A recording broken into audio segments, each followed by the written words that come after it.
سید عطا اللہ جیلوں میں مسکرایا سید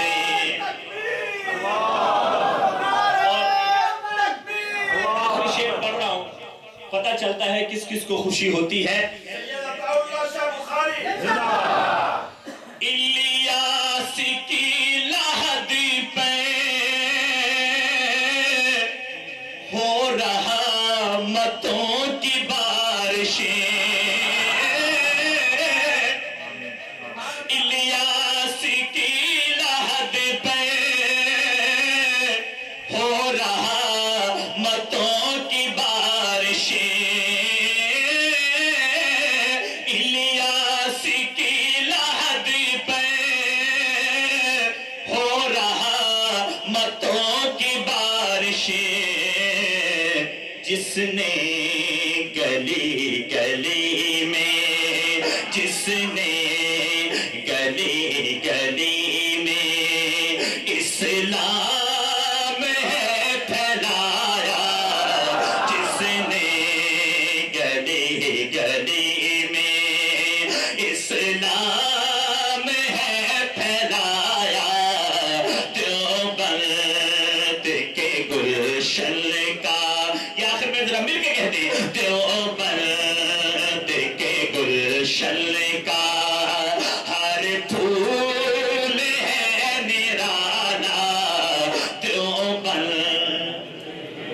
نہیں بات چلا ذرا بولا سے، دیوبند کے گلشن کا ہر پھول ہے نرالا، دیوبند کے گلشن کا ہر پھول ہے نرالا، ظلم و ستم کا جو بن پھر بھی نہ حق چھپایا، دیوبند کے گلشن کا۔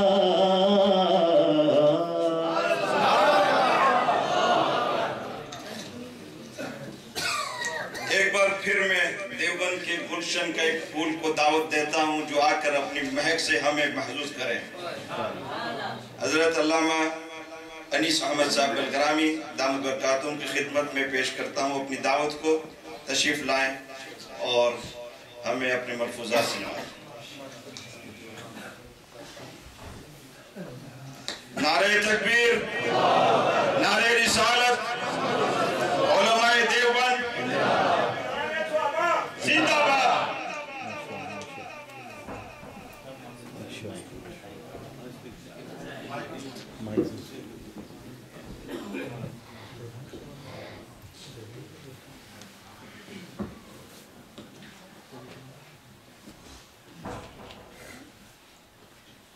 السلام علیکم ورحمۃ اللہ وبرکاتہ۔ بسم اللہ الرحمن الرحیم، الحمد للہ رب العالمین، والصلاة والسلام علی سید المرسلین وعلی آلہ واصحابہ اجمعین، اما بعد، فقد قال اللہ عز وجل فی کتابہ، اعوذ باللہ من الشیطان الرجیم، بسم اللہ الرحمن الرحیم، الا ان اولیاء اللہ لا خوف علیہم ولا هم يحزنون الذین آمنوا وكانوا يتقون۔ قابل صد احترام صدر اجلاس، معزز علماء کرام، دینی اور اسلامی بھائیوں اور بزرگوں، اللہ تعالیٰ کے فضل و کرم اور اس کے احسان کے نتیجے میں اولیاء امت کانفرنس میں ہمیں اور آپ کو شریک ہونے کی سعادت ملی ہے۔ میں اپنے محسن و کرم فرما مخدوم العلماء حضرت مولانا قاری تصور الحق صاحب مدنی حفظہ اللہ کا بے حد ممنون و مشکور ہوں، جن کی عنایات کے نتیجے میں آپ جیسے اہل ایمان سے روبرو ہو کر قرآن اور حدیث کے حوالوں سے کچھ باتیں کہنے کا موقع ملتا ہے۔ اسی طرح حضرت مولانا محمد اسحاق صاحب کو اس اہم موضوع کے انتخاب پر دل کی گہرائیوں سے مبارکباد پیش کرتا ہوں کہ یہ موضوع عصر حاضر کا نہایت سلگتا ہوا موضوع ہے، اور اور اللہ جزائے خیر عطا فرمائے علماء دیوبند کو کہ جنہوں نے اس موضوع پر اتنا اہم تجدیدی کارنامہ انجام دیا ہے کہ اگر علماء دیوبند اس موضوع پر اتنے اہم تجدیدی کارنامے انجام نہ دیتے تو یہ امت اولیاء کو صحیح معنوں میں پہچان نہیں سکتی تھی۔ اولیاء یہ ولی کی جمع ہے اور ولی ولا سے بنا ہے، اور ولا کا ایک معنی ہے تقرب اور اس کے دوسرے معنی ہے مدد اور نصرت۔ اس موضوع کو بہت آسان لفظوں میں ابتدا سے عرض کرنا یہ ضروری ہے کہ ہم علماء دیوبند کے ان تجدیدی کارناموں سے بھی واقف ہو جائیں کہ جنہوں نے قرآن اور حدیث کے حوالوں سے اولیاء کا صحیح تعارف کرا دیا تاکہ یہ امت اولیاء کے حوالوں سے ضلالت میں مبتلا نہ ہو جائے۔ اللہ تعالیٰ نے جن بندوں کو ولایت کے مقام سے متعارف کرایا ان کے بارے میں جو اللہ تعالیٰ نے اسلوب بیان اختیار کیا ہے اس کو دیکھیں۔ الا ان اولیاء اللہ لا خوف علیہم ولا هم يحزنون۔ لفظ ولی اللہ کے لیے بھی مستعمل ہے قرآن و حدیث میں، اور لفظ ولی اس کے مخصوص بندوں کے لیے بھی مستعمل ہے۔ اللہ ولی الذین آمنوا یخرجہم من الظلمات الی النور، اس آیت مبارکہ میں لفظ ولی اللہ کے لیے مستعمل ہے۔ الا ان اولیاء اللہ میں لفظ ولی اللہ کے بندوں کے لیے مستعمل ہے۔ تو محققین علماء نے لکھا ہے کہ جب ولی کی نسبت اللہ کی طرف ہو تو اس کا مطلب ہے نصرت یعنی مدد کرنا، اور جب اس کی نسبت اس کے بندوں کی طرف ہو تو اس کا مطلب ہے اللہ سے قربت حاصل کرنا۔ ولایت کا مقام کیا ہے، ولایت کا منصب کیا ہے، ولایت کے مل جانے کے بعد ولی کو کس مقام اور مرتبے پہ اللہ فائز کرتا ہے، اس کے تعارف میں اللہ تعالیٰ نے دو عظیم انعام کا اعلان فرمایا۔ لا خوف علیہم ولا هم يحزنون۔ خوف کا تعلق آئندہ مستقبل میں پیش آنے والے نقصان کے حوالے سے ہوتا ہے۔ کسی انسان کا ابھی نقصان ہوا نہیں لیکن آئندہ ہونے والا ہے، اس آئندہ پیش آنے والے نقصان کے بارے میں انسان کے دل کی گہرائیوں میں جو اضطراب ہو، جو پریشانی ہو، اس پریشانی کو خوف کہتے ہیں۔ اور گزرے ہوئے زمانے میں کوئی نقصان ہو چکا ہے، وہ نقصان جب کبھی یاد آئے اور دل میں کوڑھن اور پریشانی پیدا ہو جائے، اس کا نام عربی میں حزن ہے۔ کروڑوں سجدے رب کائنات کو اس نے اپنے ان مخصوص بندوں کے تعارف میں لا خوف علیہم ولا هم يحزنون فرما کے یہ وعدے فرما دیا کہ جو میرے بندے ولایت کے مقام پر فائز ہوتے ہیں ان کو نہ مستقبل کا کوئی خوف ہوتا ہے نہ ماضی کا کوئی غم ہوتا ہے۔ کسے کہتے ہیں ولی؟ علماء دیوبند عصر حاضر میں اگر اپنے تجدیدی کارناموں سے ولایت کے موضوع پر پڑے ہوئے لاعلمی کے دبیس پردوں کو نہ اٹھاتے تو آج بھی یہ امت ولیوں کو فضاؤں کی بلندیوں میں اڑتا ہوا تلاش کرتی ہے۔ فضاؤں میں اڑتا ہوا دکھائی دے گا، اس کو ہم ولی مانیں گے، یہی معیار ہے۔ اگر یہ ہمارے علماء اور اکابر ولایت کے موضوع پر اپنے تجدیدی اور تبیینی کارنامے انجام نہ دیتے تو لاعلمی کے نتیجے میں آج بھی یہ امت پانی کی سطح پر مسلح بچھا کر نماز پڑھنے والوں کے عنوان سے ولیوں کو تلاش کرتی ہے۔ کسی ولی کے کمرے میں جھانک جھانک کر یہ دیکھا کرتے کہ رات کی عبادت کے دوران اس کے بدن کے کتنے ٹکڑے ہوئے، سر کہاں پڑا ہے، پیر کہاں پڑے ہیں، ہاتھ کہاں پڑے ہیں۔ اگر رات میں اس کے تن بدن کے ٹکڑے ہو جائیں اور صبح صادق سے پہلے وہ تن بدن کے ٹکڑے جڑ جائیں تو اس کو ولی مانیں گے، ورنہ کسی کو ولی نہیں مانیں گے۔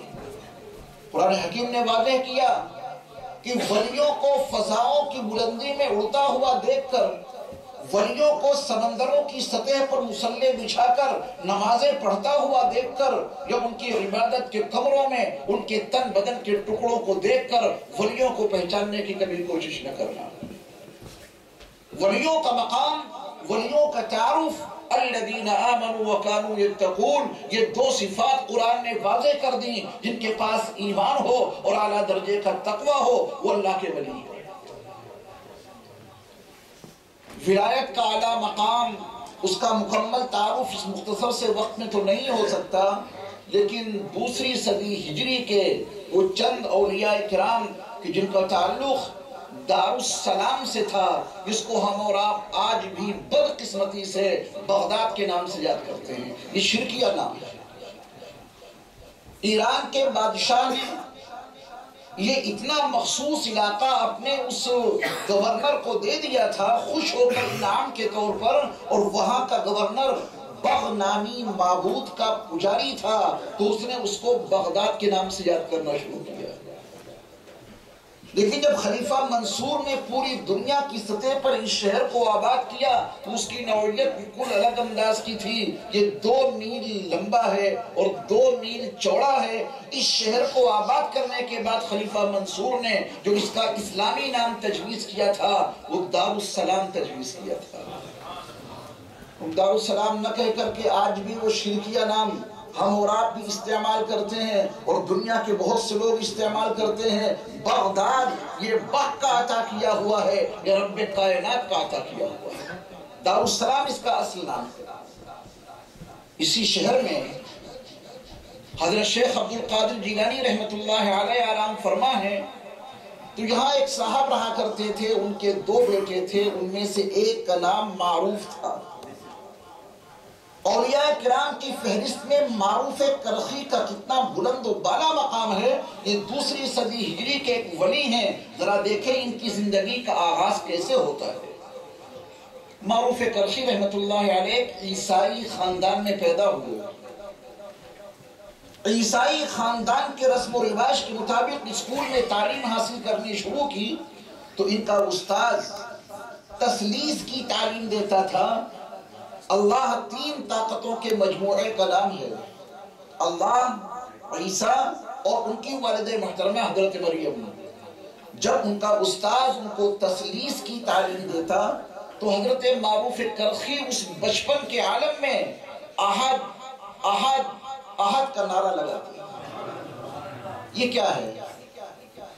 ابھی وہ معصوم بچہ جس کو اسلامی تعلیمات سے کوئی روشناسی نہیں ہو سکی، پوری کلاس میں ایک اکیلا بچہ ہے جو اپنے استاذ کی تعلیم تثلیث کے موقع پر احد احد کے نعرے لگا رہا ہے. اگر یہ احد کے نعرے سمجھنا ہے تو قرآن حکیم کی اس آیت کو پڑھیں، اللہ یجتبی الیہ من یشاء وَيَهْدِي إِلَيْهِ مَن يُنِيبُ.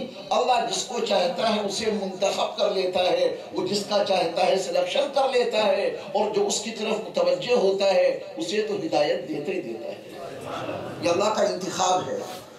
معصوم سا بچہ احد احد کے نعرے لگا رہا ہے تو استاذ تثلیث کی تعلیم کے موقع پر احد کے نعرے کو کیسے برداشت کر سکتا تھا؟ وہ معروف کرخی کی پٹائی کرتا، مارتا کہ میں تثلیث کا عقیدہ تیرے سامنے پیش کرتا ہوں اور تو احد کے نعرے لگاتا ہے.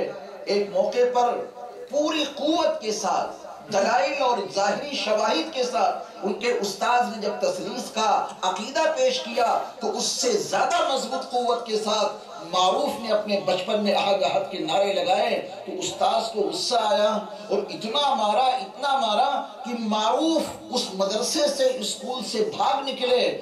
گھر یوں نہیں گئے کہ گھر جاؤں گا تو میری ماں اور میرے بھائی مجھ کو کھینچ کر کسی اسکول میں لائیں گے، اور اسکول میں یوں نہیں آؤں گا کہ یہاں تثلیث کی تعلیم دی جاتی ہے اور جب میں اللہ کی وحدانیت کا اعلان کرتا ہوں تو ضرب شدید کا سامنا کرنا پڑتا. کئی دن گزر گئے، معروف کہاں، ان کی ماں پریشان.